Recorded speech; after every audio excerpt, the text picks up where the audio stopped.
नमस्कार, मैं हर्षित तिवारी। अभय न्यूज के मंगलवार के बुलेटिन में आप सभी का स्वागत है। आइए चलते हैं उज्जैन जिले की खास खबरों की ओर। इस बुलेटिन के प्रायोजक है RK Niwas by RK developers. Master plan का पुरजोर विरोध करने वाले पार्ट टाइम सांसद और full time property broker Anil Firozia का भांडा फूट चुका है। 19 मार्च को आयोजित मास्टर प्लान की अति महत्वपूर्ण बैठक से नदारद रहने के बाद से उनकी कार्यशैली पर प्रश्न चिन्ह लगना शुरू हो गए थे। इसके बाद मास्टर प्लान को लेकर जीवन खेड़ी की जमीन को मुक्त करने का पुरजोर विरोध करने के बाद अचानक यू टर्न भी जनता की समझ से परे था। लेकिन अब पूरे मामले में असलियत सामने आ चुकी है। कोरोना काल में जन सेवाओं के लिए सांसद नंबर 1 का खिताब पाने वाले फिरोजिया को एक और खिताब मिल सकता है, और वो खिताब है झूठे नंबर 1 का। अपना हित साधने के लिए मास्टर प्लान का विरोध किया और महत्वपूर्ण बैठक में झूठ बोलकर दिल्ली में दुबक कर बैठे रहे। पार्टी के जिस व्हिप का उन्होंने सहारा लिया था वह 19 मार्च के लिए था ही नहीं। इस बात का खुलासा व्हिप हाथ में आने से हुआ है। अब शहर वासियों को मूर्ख समझने वाले सांसद जनता को क्या मुंह दिखाएंगे। शहर विकास के लिए योजना 2035 के दावे आपत्तियों को लेकर एक महत्वपूर्ण बैठक 19 मार्च को आयोजित हुई थी। इसमें सांसद अनिल फिरोजिया मौजूद नहीं थे। उनकी गैर मौजूदगी का कारण उन्होंने दिल्ली पार्टी कार्यालय द्वारा जारी व्हिप को बताया था। सांसद का कहना था कि लोकसभा से व्हिप जारी हुआ है और सभी सांसदों को दिल्ली में रहना जरूरी है। इसी कारण मास्टर प्लान की मीटिंग में नहीं आ पाया। सभी समाचार पत्रों को उन्होंने बैठक में गैर मौजूदगी का यही कारण बताया, जबकि लोकसभा से 19 तारीख के लिए कोई व्हिप जारी ही नहीं हुआ था। लोकसभा में भाजपा के मुख्य सचेतक राकेश सिंह द्वारा 17, 22 और 23 मार्च के लिए व्हिप जारी किया गया था। इन तीनों व्हिप की कॉपी आपको स्क्रीन पर दिखाई जा रही है। सांसद चाहते तो वह 19 मार्च की महत्वपूर्ण बैठक में आ सकते थे, लेकिन उन्होंने ऐसा नहीं किया। वह 20 मार्च को आए और 21 मार्च शाम तक संसदीय क्षेत्र में रहे। 2 दिन नगर प्रवास के दौरान भी उन्होंने मास्टर प्लान की बैठक पर एक भी शब्द खुलकर नहीं कहा। इससे साफ पता चलता है कि सांसद भी मास्टर प्लान की मास्टरी में शामिल हैं। बता दें कि सांसद फिरोजिया मूल रूप से प्रॉपर्टी व्यवसायी हैं, इसलिए तो हमने उन्हें पार्ट टाइम सांसद और फुल टाइम प्रॉपर्टी ब्रोकर कहकर संबोधित किया। प्रॉपर्टी की लाइन में अधिकांश झूठ की नींव पर ही भविष्य के सब्जबाग दिखाकर लोगों को फंसाया जाता है। मास्टर प्लान को लेकर भी शायद उन्होंने यही करने की कोशिश की। तभी तो मास्टर प्लान में जीवन खेड़ी की जमीन को मुक्त करने को लेकर उन्होंने शुरू में तो पुरजोर विरोध किया और फिर अपना उल्लू सीधा होने के बाद यू टर्न मारकर खुद को मामले से बिल्कुल अलग कर लिया। इस पूरे मामले में सांसद झूठ पर झूठ बोलते रहे। प्रारंभ में सांसद ने मीडिया से चर्चा में मास्टर प्लान को लेकर लिखित में आपत्ति लगाने की बात कही थी, लेकिन 19 मार्च की बैठक में साफ हो गया कि पार्ट टाइम सांसद ने व्यक्तिगत हित के आगे सिंहस्थ तक को ताक पर रख दिया और किसी प्रकार की कोई आपत्ति नहीं लगाई। मास्टर प्लान की बैठक में एक बात यह भी निकलकर सामने आई थी कि मंत्री जी जीवन खेड़ी और सांवरा खेड़ी को आवासी करना चाहते हैं, तो वही सांसद जी की नजर मक्सी रोड की तरफ है। तभी तो मास्टर प्लान में दोनों की बात को रखा गया है। जिला अस्पताल में विवाद थमने का नाम नहीं ले रहे हैं। रविवार को तहसीलदार द्वारा डॉक्टर से विवाद के बाद मरणासन बयान फाड़ने की घटना के बाद सोमवार रात घायल पिता पुत्र का इलाज कराने पहुंचे महिला पुरुषों ने हंगामा किया। ड्यूटी डॉक्टर से महिला ने हाथापाई की और अस्पताल चौकी के एएसआई को भी थप्पड़ मार दिया। सूचना मिलने के बाद 4 थानों की पुलिस अस्पताल पहुंच गई और उत्पात करने वाले 5 लोगों को गिरफ्तार कर लिया। इनमें 3 महिलाएं शामिल हैं। घटना से जुड़ा सीसीटीवी भी सामने आया है, जिसमें घायल के परिजन मारपीट करते हुए दिखाई दे रहे हैं। घटना रात की है। कानीपुरा रोड पर न्यू इंदिरा नगर निवासी 51 वर्षीय अनिल सिंह और उसके 23 वर्षीय बेटे शुभम का एक्सीडेंट हो गया था। दोनों को लेकर परिजन जिला अस्पताल पहुंचे थे। यहाँ ड्यूटी पर मौजूद डॉक्टर दीपक शर्मा ने कहा कि दोनों को भर्ती कर लेते हैं। इस पर घायल अनिल की पत्नी किरण ने कहा कि आप प्राथमिक उपचार कर दो, हम अन्य जगह ले जाएंगे, भर्ती नहीं करना है। डॉक्टर ने कहा कि फिर आपको पर्चा जमा कराना होगा। महिला ने डॉक्टर के हाथ से पर्चा छीन लिया। इसी के बाद हाथापाई की नौबत आ गई। डॉक्टर से महिला पुरुष झूमा झटकी करने लगे तो अन्य कर्मचारी पुलिस चौकी से एएसआई नारायण पाल को बुलाकर लाए। पाल सादे कपड़े में थे। उन्होंने विवाद कर रहे महिला पुरुषों को रोका तो महिला ने उन्हें भी थप्पड़ मार दिया। इसके बाद वायरलेस सेट पर पाल ने कंट्रोल रूम को सूचित किया और बल बुलवा लिया। कुछ ही देर में कोतवाली सीएसपी पल्लवी शुक्ला समेत कोतवाली टीआई शंकर सिंह चौहान, महाकाल थाना टीआई अरविंद तोमर और अन्य थानों का बल पहुंच गया। मौके से 3 महिला समेत 5 लोगों को गिरफ्तार कर उनके खिलाफ शासकीय कार्य में बाधा समेत अन्य धाराओं में केस दर्ज किया जा रहा है। कोतवाली पुलिस ने बताया कि अस्पताल में लगे कैमरों के सीसीटीवी फुटेज भी चेक किए गए हैं, जिसके आधार पर दोषियों को पकड़ा गया। कल एक एक्सीडेंट के बाद थाना कोतवाली के अंतर्गत जो जिला चिकित्सालय स्थित है वहाँ पर इलाज को लेकर कुछ विवाद डॉक्टरों के साथ में हो गया था। बीच में हस्तक्षेप पुलिस के द्वारा किया गया, तो उस समय चूँकि जो एएसआई था वो भी सिविल में था, तो बाद में मारपीट की नौबत बन गई, वाद विवाद की स्थिति निर्मित हुई। तुरंत पुलिस दल के द्वारा पहुँच करके वहाँ सभी आरोपियों को गिरफ्तार किया गया और उसमें 353 का मुकदमा भी कायम किया गया। हिंदू जागरण मंच खाचरोद इकाई द्वारा रामद्वार आश्रम में वीर बलिदानी क्रांतिकारी भगत सिंह, सुखदेव सिंह और राजगुरु की पुण्यतिथि मनाई गई। इस मौके पर 2 मिनट का मौन रखकर शहीदों को श्रद्धांजलि दी गई। इनकलाब जिंदाबाद नारों के साथ कार्यकर्ताओं ने श्रद्धांजलि अर्पित की। कार्यक्रम में महान क्रांतिकारी भगत सिंह, सुखदेव, राजगुरु जी के जीवन पर प्रकाश डाला गया, जिसमें हिंदू जागरण मंच खाचरोद इकाई के अध्यक्ष योगेश बैरागी, युवा वाहिनी प्रमुख अखिलेश राठौर, प्रचार प्रमुख शिवम राठौर, हिंदू जागरण मंच जिला नागदा, युवा वाहिनी प्रमुख गोपाल पाटीदार द्वारा उद्बोधन देकर क्रांतिकारियों के जीवन बलिदान के विषय में बताया गया। टाटा प्रोजेक्ट एवं नगर निगम की लापरवाही से निर्मित जानलेवा चैम्बरों को तुरंत ठीक कराने हेतु शहीद आजम भगत सिंह की शहीदी दिवस पर उनके दिखाए मार्ग पर चलते हुए नगर पालिका निगम के मुख्य द्वार कड़ाबीन व सूतली बम फोड़कर विरोध प्रदर्शन किया गया। हाल ही में युवा कांग्रेस कार्यकर्ताओं ने शहर में बने जानलेवा चैम्बर को लाल रंग से पोतकर चिन्हित किया था, ताकि वाहन चालक दूर से ही इन्हें देखकर सावधान हो जाए, परंतु नगर निगम के द्वारा इन्हें ठीक करने का कोई प्रयास आज तक नहीं किया गया, जिसके चलते युवा कांग्रेस ने कुंभकर्णी नींद में सो रहे निगम अधिकारियों को जगाने का प्रयास किया। जिला अध्यक्ष भरत शंकर जोशी ने कहा कि हमारे आदर्श एवं प्रेरणा स्रोत भगत सिंह जी ने कहा था कि बहरों को सुनाने के लिए धमाके की जरूरत होती है। आज उनकी इसी बात का अनुसरण करते हुए हमने नगर पालिका निगम के गेट पर बम फोड़कर प्रदर्शन किया, क्योंकि नगर निगम एवं टाटा प्रोजेक्ट को उज्जैन के नागरिकों से कोई सरोकार नहीं है। नागरिक जिए या मरे, यह दोनों गहरी कुंभकर्णी नींद में सो रहे हैं।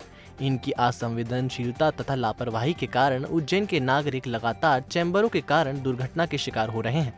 अभी तक कई लोग घायल हो चुके हैं, कई निर्दोष लोगों की जानें जा चुकी हैं, परंतु इतना सब होने पर भी इनके द्वारा चैम्बरों को ठीक नहीं करवाया गया। निगम के जिम्मेदार अधिकारियों को नींद से जगाने के लिए इस प्रकार का प्रदर्शन किया गया। यदि चैम्बरों को ठीक नहीं कराया गया तो युवा कांग्रेस चरणबद्ध आंदोलन करेगी।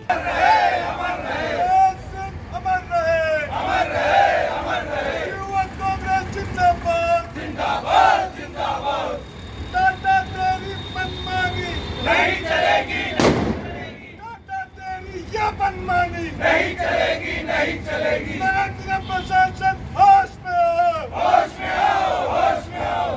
निगम कमिश्नर होश में आओ, होश में आओ, होश में आओ। उज्जैन में बीमा धारकों के बोनस में वृद्धि और अभिकर्ताओं पेंशन तथा अन्य मांगों को लेकर Life Insurance Agent Federation of India अभिकर्ताओं ने हड़ताल की। भरतपुर स्थित LIC कार्यालय के बाहर Life Insurance Agent Federation of India के अभिकर्ताओं ने प्रबंधन की नीतियों के विरोध में आज विश्राम दिवस हड़ताल के रूप में मनाया।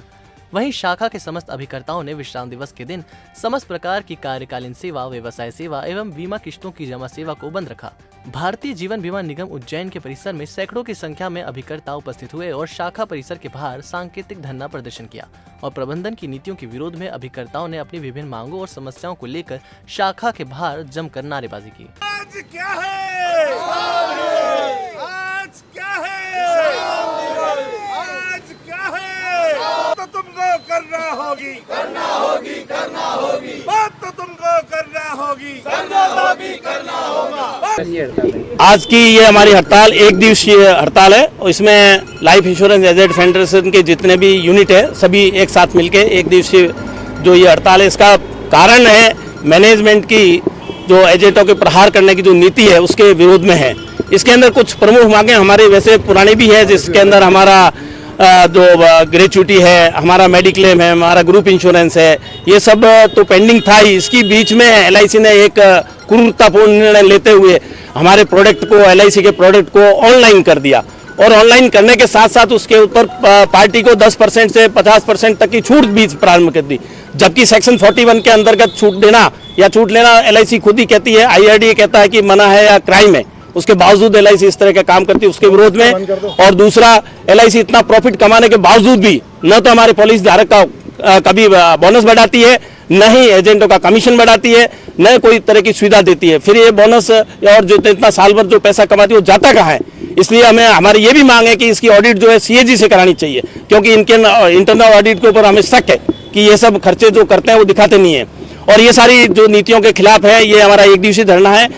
मार्च होने के कारण हम इसको आगे ज़्यादा नहीं बढ़ा रहे हैं, लेकिन अगर अप्रैल तक मांगे नहीं मानी गई तो हमारे जो हड़ताल है वो अनिश्चितकाल आगे और भी स्टेप हम लोग लेंगे। शाखा क्रमांक 1 उज्जैन के समस्त अभिकर्ता आज आराम दिवस के रूप में अपनी मांगों के समर्थन में आज यह धरना आंदोलन और हड़ताल हमने आयोजित की है। भारतीय जीवन बीमा निगम के प्रबंधन के द्वारा लगातार अभिकर्ताओं के ऊपर कुठाराघात किया जा रहा है। दूसरी चीज, एक तरफ तो प्रबंधन ये कहता है कि भारतीय जीवन बीमा निगम को खड़ा करने में अभिकर्ता का बहुत बड़ा योगदान है, अभिकर्ता रीढ़ की हड्डी की तरह होता है, लेकिन प्रबंधन की मनमानी के कारण आज उसी अभिकर्ता की रीढ़ की हड्डी को तोड़ने का प्रयास किया जा रहा है। हम ये सब नहीं होने देंगे। आज पूरे हिंदुस्तान की, पूरे भारतवर्ष की सभी शाखाओं में विश्राम दिवस के रूप में मनाया गया है और 100% सभी दूर ये हमारा आंदोलन सफलता की ओर है। हम जब तक ये सब चीजें हमारी पूरी नहीं होगी, हम पीछे हटने वाले नहीं हैं। मध्य प्रदेश सरकार द्वारा कोरोना संकट से जीत के लिए 21 मार्च से रोको टोको अभियान की शुरुआत की गई है। यह अभियान 31 मार्च तक जारी रहेगा, जिसके तहत रोजाना सुबह 11 बजे और शाम 7 बजे सायरन बजेगा, जिस पर प्रशासन व पुलिस के अफसर या कर्मचारी लोगों को कोरोना से बचाव के संकल्प दिलवाएंगे। उज्जैन में भी इसकी शुरुआत मंगलवार सुबह 11 बजे हुई। रोको टोको अभियान की शुरुआत विश्व प्रसिद्ध महाकाल मंदिर से की गई। अभियान के दौरान संभागायुक्त संदीप यादव, एडीजी योगेश देशमुख, कलेक्टर आशीष सिंह व एसपी सत्येंद्र कुमार शुक्ल सहित अन्य अधिकारियों ने लोगों को समझाइश दी कि सभी शहरवासी रोको टोको अभियान का हिस्सा है। यह अभियान आपका है। बिना मास्क के दिखाई देने पर या कोरोना नियम पालन नहीं करने पर कोई भी व्यक्ति किसी को रोक व टोक कर समझाइश तो दे सकता है, लेकिन इस समझाइश में रोकने की भाषा प्यार भरी रहे और टोकने में सम्मान नजर आए। रोको टोको अभियान में किसी भी प्रकार की अभद्रता व बदसलूकी किसी भी स्तर पर बर्दाश्त नहीं की जाएगी और ऐसे व्यक्तियों के खिलाफ सख्त कानूनी कार्रवाई की जाएगी। 11 बजे सायरन बजते ही सभी ने एक जगह खड़े होकर 2 मिनट संकल्प लिया। इसके बाद शहर के विभिन्न स्थानों पर जाकर लोगों को समझाइश दी गई कि कोरोना संकट से बचाव के लिए ये रोको टोको अभियान कितना जरूरी है। इस दौरान एडीएम नरेंद्र सूर्यवंशी, शहर एएसपी अमरेंद्र सिंह, एएसपी आकाश भूरिया, डीएसपी सुरेंद्र पाल सिंह राठौड़ सहित पुलिस व प्रशासन के अन्य अधिकारी भी मौजूद थे। की कार्यवाही की जा रही है। मास्क का उपयोग कर सभी स्थानीय शासन के द्वारा एक रोको टोको अभियान शुरू किया गया है।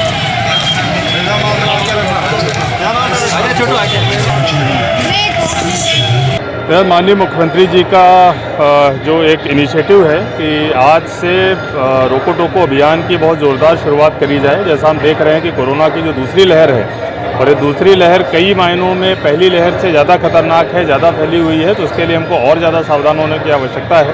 तो माननीय मुख्यमंत्री जी ने जो अभियान चलाया है, इसके तहत आज उज्जैन में महाकाल मंदिर से इसकी शुरुआत करी गई है, जिसमें 11 बजकर सायरन बजाकर सभी ने 2 मिनट तक खड़े होकर ये संकल्प लिया है कि न केवल मास्क और सोशल डिस्टेंसिंग बल्कि कोरोना से संबंधित और जो गाइडलाइंस है उनका पालन सभी लोग करेंगे। अब हम सभी लोगों के द्वारा, जैसा माननीय मुख्यमंत्री जी के द्वारा दूसरे निर्देश हैं कि एक मास्क वितरण का कार्य और सोशल डिस्टेंसिंग के लिए जो गोले खींचने हैं अलग अलग दुकानों पर, वो कार्य हम सब लोग करेंगे जाके। बाकी पूरी नगर निगम की टीम, सभी पार्टियों के लोग और सारे के सारे जो कई सारे एनजीओज़ के लोग जो हैं वो भी इस अभियान में शामिल हैं। पूरी जनता से मेरी अपील रहेगी कि इस अभियान में अपना सहयोग दें और ये अभियान आप लोगों के लिए ही है। जितना हम लोग जागरूकता रखेंगे, इन सब गाइडलाइंस का पालन करेंगे, उतना कोरोना से बचे रहेंगे। युवक कांग्रेस ने सायरन सिटी पुंगी इसलिए बजाई कि सायरन की आवाज सुनकर अगर कोरोना रुक जाता है तो महंगाई क्या चीज है, महंगाई भी रुक सकती है। कांग्रेसियों के अनुसार मोदी जी जो अच्छे दिन लाने की बात कर रहे थे आम जन से, शायद ये वही अच्छे दिन है। सरकार अपनी मनमानी कर रही है, ना किसानों से बात कर रही है, ना आम जन से। आपको जनता ने देश के विकास के लिए चुना था, ना कि देश को बेचने के लिए। केंद्र सरकार हिटलरवाद चला रही है। केंद्र सरकार ने लोकतंत्र की धज्जियां उड़ा रखी हैं। देवास में पेट्रोल, डीजल, एलपीजी एवं रोजमर्रा की वस्तुओं की बढ़ती कीमतों के खिलाफ गूंगी बहरी केंद्र और राज्य सरकार को आम जनता की आवाज न सुनने पर आम जनता की आवाज केंद्र सरकार व मध्य प्रदेश सरकार तक पहुंचाने के लिए युवक कांग्रेस ने सायरन सिटी पुंगी बजाई।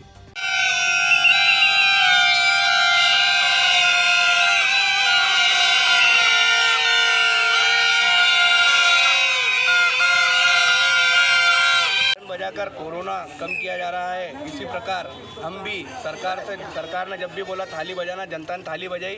सरकार ने बोला कि आपको दिए जलाना, दिए जलाए कि कोरोना चले जाएगा। हम इस सरकार की पहल की सराहनीय तारीफ करते हैं कि चलो ठीक है, आपने सोचा कि जैसे कि सायरन और दिए जलाने से और थाली बजाने से महंगाई कम हो सकती है, तो एक बार हम आम जनता की भी बात सुने कि हम आज सिटी और पुंगी बजा रहे हैं, तो कम से कम आप भी थोड़ी बहुत महंगाई कम करें।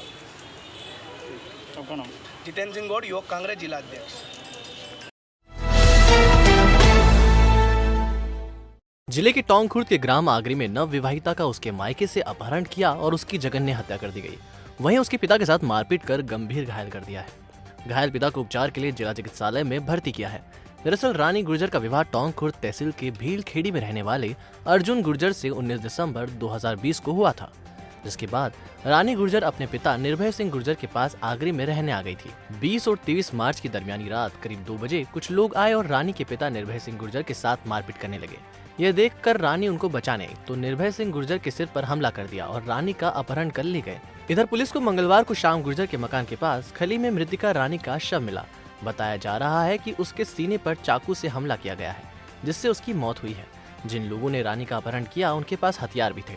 रानी के पिता निर्भय सिंह गुर्जर ने बताया कि श्याम गुर्जर, सुरेश सिंह गुर्जर, बबलू गुर्जर, भगवान सिंह गुर्जर के साथ अन्य लोग आए थे। पहले उनके साथ में मारपीट की और उसके बाद बेटी को उठा कर ले गए। पुलिस ने मृतिका रानी का शव पोस्टमार्टम के लिए जिला चिकित्सालय भिजवाया। बताया जा रहा है कि मामला प्रेम प्रसंग से जुड़ा हुआ है। पुलिस ने एक आरोपी को गिरफ्तार कर लिया है। फिलहाल पुलिस मामले की जांच कर रही है। ये लड़की मेरी बहू लगती थी। आपने शादी कब, अपनी बेटे की शादी कब करी थी? इससे मेरे बेटे की शादी सर हमने 19 दिसंबर को शादी करी थी। 19 दिसंबर 2020 को शादी करी थी, लॉकडाउन के बाद में। हाँ ठीक है। आपको ये लड़की का शव मिला, आपको की जानकारी किसने दी? ये जानकारी मेरे बीवी ने मेरे को फ़ोन लगाया। आपके समधी जी ने आपको फ़ोन लगाया कि मेरे घर पे ऐसा हमला हुआ और आप आओ। अच्छा। तो मैं 4 बजे वहाँ पे आ गया। ये जो आपके बीजी ने आपको ऊपर जानकारी दी, तो इन्हें बताया होगा पहले कुछ पुरानी रंजिश वगैरह है, कुछ लड़का लड़की का कुछ ऐसा कुछ मामला सामने आया? मेरे को इसकी जानकारी नहीं थी। अच्छा, जानकारी नहीं थी। मैंने इसके बारे में कोई जानकारी नहीं है। आपको बहू के ऊपर कुछ जरा से कुछ शंका वगैरह? कुछ भी नहीं शंका है। बेटी की तरह था वो, तो अभी तक मेरे सामने बेटी जैसी थी वो। और अभी तो संबंध करा, अभी तो ब्याह करा उसको। लोग मेरे को मार के लड़की उठा कर चले गए। आपको कब मारा इनने? करीब 2-1 बजे रात को। 2 बजे रात को मारा? हाँ। ठीक है। और ये आप घर के बाहर सो रहे थे? घर के बाहर सो रहे थे, सब ऐसा खुला बाड़ा है। जिसने मारा उनका नाम बताइए। बता सकता हूँ मैं। श्याम, पूरा नाम बताइए। श्याम गुर्जर। और बबलू गुर्जर। और सुरेश सिंह गुर्जर। और भगवान सिंह गुर्जर। इनके पिताजी का नाम? मांगीलाल। ये चारों भाई हैं? चारों भाई हैं। तो इनने आपकी बेटी के साथ ऐसा क्यों करा जो उनको उठा के लेके गए? इनको कुछ वो पुरानी रंजिश की वजह से वो मारने आए मेरे को। मैं तो गिर गया, वो बच्चे को उठा के चले गए। मान ले जाएगा, उन्होंने मार दी बच्चे को। पुलिस आई मेरे पास में सुबह, बोले आपकी लड़की उस खले में पड़ी, चलो हमारे साथ है। चलो। किसके खले में शव मिला आपको? श्याम के। श्याम गुर्जर के खले में शव मिला? हाँ। किसको गिरफ्तार किया पुलिस ने? श्याम गुर्जर। हाँ, उसको देखा मैंने वहाँ पे। तो आप किन के ऊपर इल्ज़ाम लगाते हैं? चारों भाई पे लगाता हूँ। सुबह 9 बजे खुर्द में ग्राम आगरी से चौकीदार के द्वारा, राकेश चौहान जी द्वारा एक शव लाया गया जो महिला का है, जिसकी उम्र लगभग 20 से 22 वर्ष के समथिंग है। और प्रथम दृष्टया देखने में ये लग रहा है कि वह हत्या का मामला है, जिसमें हमें निशान शरीर पर प्राप्त हुआ।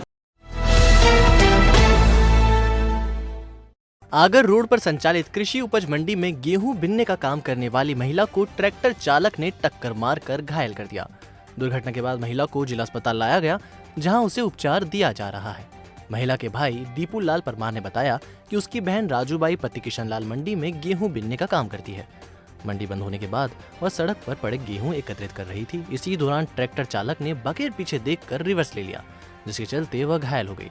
दुर्घटना के बाद महिला को जिला अस्पताल ले जाया गया, जहां उसे उपचार दिया जा रहा है। ये मंडी में मजदूर के साथ जाते हैं और ये गेहूँ कुछ दाने के नीचे पड़ जाता है, तो बीन के अपना जीवन यापन करता है। साथ से गेहूँ कुछ मुट्ठी भर बिन के और चन्ना ना साइड में खड़ा रह के बैठ के जो है साफ सफाई कर रहे थे। इस बीच क्या है, ट्रैक्टर पीछे से रिवर्स मारा सामने वाले ने और इनको ठोक दिया, जिससे हड्डी फ्रैक्चर हुई है और दाहिने कमर के यहाँ से चोट आई है। इसी प्रकार शंकरपुर में पंचर की दुकान संचालित करने वाले 35 वर्षीय घनश्याम पिता मांगीलाल पाट के पास गांव में ससुराल जाते वक्त दुर्घटनाग्रस्त हो गए।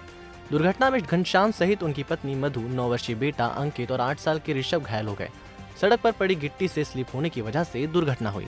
आज तराना रोड पे एक दंपति और 2 बच्चों का एक्सीडेंट हुआ है। एक बाइक से कहीं गिट्टी का ढेर था, उनके ऊपर गाड़ी चढ़ गई, जिसके कारण उनका एक्सीडेंट हुआ है, जिसमें महिला की हालत थोड़ी सीरियस चल रही है। बाकी बच्चे और उनके हस्बैंड सामान्य हैं, उनको सभी को इलाज के लिए भर्ती किया गया है। कोरोना की दूसरी लहर के चलते खासतौर प्रशासन और पुलिस फिर एक बार मैदान में डट गई है। एक साल बाद फिर से मास्क के उपयोग, दुकानों के बाहर सोशल डिस्टेंसिंग अपनाने के लिए आम जनता को जागरूक करने के लिए प्रशासन, पुलिस, भाजपा नेताओं ने मोर्चा संभाल लिया है। प्रशासन के सहयोग में भाजपा नेताओं ने भी लोगों को जागरूक करने की शपथ ली है। मंडल अध्यक्ष चेतन शर्मा ने जानकारी देकर बताया कि मुख्यमंत्री शिवराज सिंह चौहान के निर्देश के बाद खासतौर तहसील में भी कोरोना अलर्ट सायरन बजाया गया। भाजपा के कार्यकर्ता बूथ स्तर पर पहुंचकर कोरोना की रोकथाम के लिए जागरूकता के लिए तैयार हैं। एसडीएम पुरुषोत्तम कुमार ने उपस्थित लोगों को मास्क, सोशल डिस्टेंस और टीकाकरण की शपथ दिलाई। इस दौरान धर्मगुरु और भारतीय जनता पार्टी के कार्यकर्ताओं, पदाधिकारियों ने नगरवासियों और दुकानदारों से मास्क, सोशल डिस्टेंसिंग का पालन करने की अपील की। देखते हुए सभी को सावधान किया जाना, अलर्ट किया जाना बहुत ज़रूरी है। इसके लिए माननीय मुख्यमंत्री जी ने आज से ये कार्यक्रम शुरू किया है। 31 मार्च तक, 23 मार्च से 31 मार्च तक सुबह 11 बजे और शाम को 7 बजे ये सायरन बजेगा प्रत्येक शहर में, और 2 मिनट के लिए जो जहां है वहीं रुक जाएंगे और वहां रुककर ये संकल्प लेंगे कि हम खुद भी मास्क लगाएंगे, खुद भी हम सोशल डिस्टेंसिंग का पालन करेंगे और औरों को भी मास्क लगाने और सोशल डिस्टेंसिंग का पालन करने के लिए प्रेरित करेंगे। इसके साथ ही संकल्प लेने के बाद जो है, जो हमारे साथ प्रशासनिक अधिकारियों के साथ जो सामाजिक कार्यकर्ता हैं, धर्मगुरु हैं, जनप्रतिनिधि हैं, ये सब जो है सब हमारे साथ मिलकर ये जो दुकानदार हैं इनको दुकानों के आगे गोले बनाने के लिए प्रेरित करेंगे और हम खुद सामने जो है गोले बनवाएंगे। ये कार्यक्रम रखा गया था, आज इसकी शुरुआत हुई है। आज शाम को 7 बजे फिर जो है ये शहर के किसी भाग में फिर रखा जाएगा। जैसे माननीय अनुभाग अधिकारी ने बताया, इस बीच में प्रातः 11 बजे और सायंकालीन 7 बजे ऐसा हम लोग सोच रहे हैं कि सबसे पहले ये जो 23 से 31 मार्च तक है, हर जनमानस को समझाया जाए कि सोशल डिस्टेंसिंग का पालन करें और अपने दुकान या व्यवसाय के सामने गोला बनाकर भी दूरी मेंटेन करें और स्वयं भी हाथ को सैनिटाइज करें, बार बार अपने हाथ को भी धोएं और करेंसी वगैरह ऐसे तो उसको भी थोड़ा सावधानी से लें। और यहाँ तक कि मैं तो कहता हूँ कि ग्लव्स भी पहने। अगर कोई दुकानदार ग्लव्स पहन के कोई चीज़ लेता है, देता है, तो लगभग 90% वो सेफ हो जाता है। देवास में कोरोना से बचाव और जागरूकता को लेकर प्रशासन ने हमारा मास्क, हमारी सुरक्षा अभियान की शुरुआत की। कलेक्टर कार्यालय के सामने सुबह 11 बजते ही सायरन बजाकर मास्क लगाने और सोशल डिस्टेंसिंग का पालन करने की अपील की गई। 2 मिनट तक एक साथ सायरन बजाया गया। इस दौरान collector Chandramouli Shukla, SP doctor Shivdayal Singh, नगर निगम आयुक्त विशाल सिंह चौहान सहित पुलिस के आला अधिकारी और नगर निगम के कर्मचारी और अधिकारी सावधान की मुद्रा में खड़े रहे, जिसके बाद शहर के मुख्य मार्गों से फ्लैग मार्च निकाला गया। कि आज अभी हमने शायरी द्वार के सामने शहर के प्रबुद्ध जन मिलकर के और सभी अधिकारी कर्मचारी मिलकर के जो 2 मिनट का जो सायरन बजा था, सभी सावधान मुद्रा में थे। उद्देश्य ये था कि हम किस तरह से मास्क लगाना अनिवार्य है, कोरोना के संक्रमण से बचाव के लिए किस तरह से हम मास्क को लगा करके अपनी सुरक्षा कर सकते हैं। तो आज से रोको टोको एवं हमारा मास्क, हमारी सुरक्षा अभियान हमने प्रारंभ किया है। उसके बाद एक छोटा सा फ्लैग मार्च निकाला जाएगा।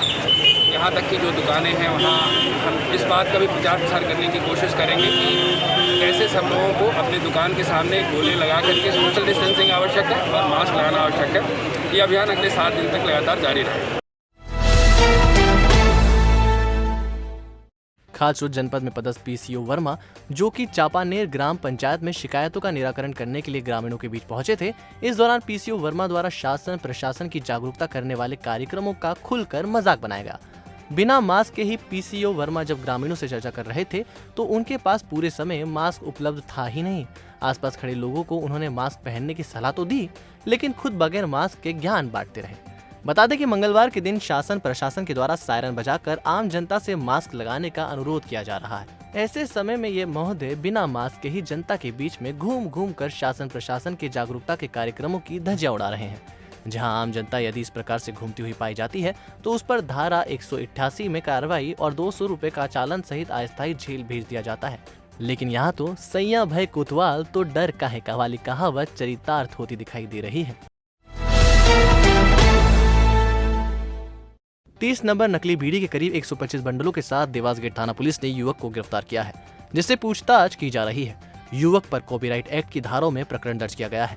झांसी के रहने वाले गोविंद सिंह 30 नंबर बीड़ी कंपनी में चेकिंग ऑफिसर हैं। वे अपने दोनों बेटों के साथ उज्जैन महाकाल मंदिर में दर्शन करने के लिए आए थे। लौटते वक्त इंदौर गेट के पास एक युवक 30 नंबर बीड़ी के नकली बंडल बेचता मिला, जिसकी सूचना उन्होंने पुलिस को दी। पुलिस ने घेराबंदी कर शिवपुरी निवासी अखिलेश सक्सेना को धर दबोचा है। जी सर, ये अपने आप फंसा है सब। इसने क्या ना, सुबह चाय पीने के बहाने मेरे फ़ोन से फ़ोन लगाने के लिए बोला कि मेरे आदमी को फ़ोन लगा दो। फ़ोन लगाया तो उसमें 30 नंबर बीड़ी का जिक्र हुआ तो मैंने इसका पीछा कर लिया। 3 बजे देखा इसको तो बोरी में भर के बीड़ी था सब पूरा। हाँ, थाने में शिकायत की तो पुलिस ने हमको कोऑपरेट किया और पुलिस ने आके इनको पकड़ के माल जब्ती बनकर मुकदमा बन रहा है इनके ऊपर। कोरोना के चलते इस वर्ष भी टीपा सम्मेलन निरस्त कर दिया गया है। समिति के मनीष शर्मा ने प्रेस वार्ता लेकर यह जानकारी दी। आगर झालावाड़ रोड को चौड़ा करने की मांग सांसद अनिल फिरोजिया ने सांसद में की है। हालांकि झालावाड़ की तरफ से इस रोड को चौड़ा करने की कार्रवाई शुरू हो चुकी है। चरक अस्पताल में सोनोग्राफी में लंबी कतार लगने की वजह से गर्भवती महिलाएं लगातार परेशान हो रही हैं। टाटा प्रोजेक्ट के तहत शहर की सड़कों की दुर्दशा को लेकर युवक कांग्रेस ने नगर निगम गेट पर प्रदर्शन किया। कलेक्टर कार्यालय पर न्याय की आस में 100 से ज्यादा शिकायतें पहुंची।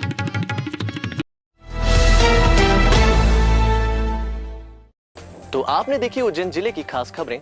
आपको हमारा बुलेटिन कैसा लगा, इसका फीडबैक कमेंट सेक्शन में जरूर दीजिएगा। कल फिर मिलेंगे नए बुलेटिन के साथ। नमस्कार।